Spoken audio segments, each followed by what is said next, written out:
ত্রয়োদশ জাতীয় সংসদ নির্বাচনে প্রচারণার উদ্দেশ্যে ১৩ সদস্যের প্রতিনিধি দল নিয়ে সিলেটে যাচ্ছেন বিএনপি চেয়ারম্যান তারেক রহমান। শাহজালাল আন্তর্জাতিক বিমানবন্দরে পৌঁছেছেন বিএনপি চেয়ারম্যান। এই সফরে তার স্ত্রী ডাক্তার জুবাইদা রহমান ছাড়াও দলের মহাসচিব মির্জা ফখরুল ইসলাম আলমগীর ও স্থায়ী কমিটির সদস্য নজরুল ইসলাম খান রয়েছেন। আরও জানাতে হজরত শাহজালাল আন্তর্জাতিক বিমানবন্দর থেকে যোগ দিচ্ছেন সহকর্মী রিফাত শিশির। রিফাত, কয়টার সময় তারেক রহমানের ফ্লাইট রয়েছে, আর এই মুহূর্তে বিমানবন্দর এলাকার পরিস্থিতি জানাবেন। বিশেষ কোনো নিরাপত্তা ব্যবস্থা নেওয়া হয়েছে কিনা?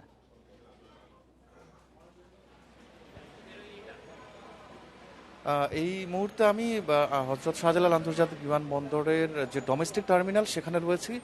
বিএনপি চেয়ারম্যান তারেক রহমান কিছুক্ষণ আগে অর্থাৎ 10 মিনিট আগেই তিনি সিলেটের উদ্দেশ্যে বিমানবন্দরে পৌঁছেছেন এবং তিনি এই তিনি এই মুহূর্তে ভিতরে রয়েছেন।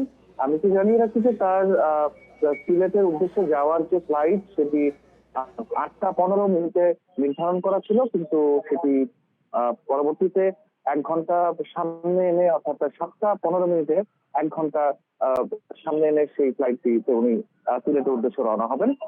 যে কারণে কিন্তু উনি অনেক আগেই আসলে বিমানবন্দরে পৌঁছেছেন।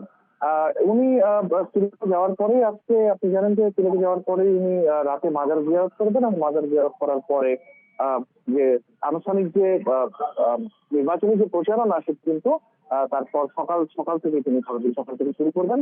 সিলেটের মাদ্রাসা মাঠে প্রচারণা শুরু করে তিনি সিলেট থেকে পরবর্তীতে মৌলভীবাজারে প্রচারণা শেষ করে তিনি হবিগঞ্জে নির্বাচনী প্রচারণা করবেন এবং সাধারণ মানুষের সাথে তিনি কথা বলবেন।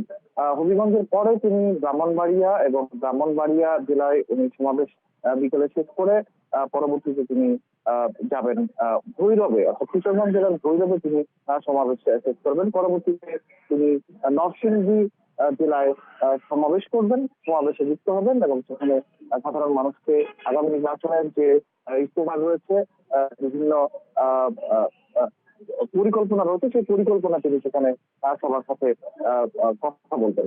এবং তারপর তিনি সর্বশেষ উনি নারায়ণগঞ্জ জেলার 2,500-এ তিনি সেখানকার সাধারণ মানুষের সাথে সমাবেশে যুক্ত হবেন। সেই সমাবেশে যুক্ত হয়ে তিনি সেখানকার আগামী নির্বাচনের যে পরিকল্পনা রয়েছে, দেশ গঠনের পরিকল্পনা রয়েছে। তো এই মোটামুটি তার এই হচ্ছে তার যে সিলেটের উদ্দেশ্যে যে পরিকল্পনা, এবং সেই পরিকল্পনা শেষে তিনি পরবর্তী কর্মসূচি জানাবেন।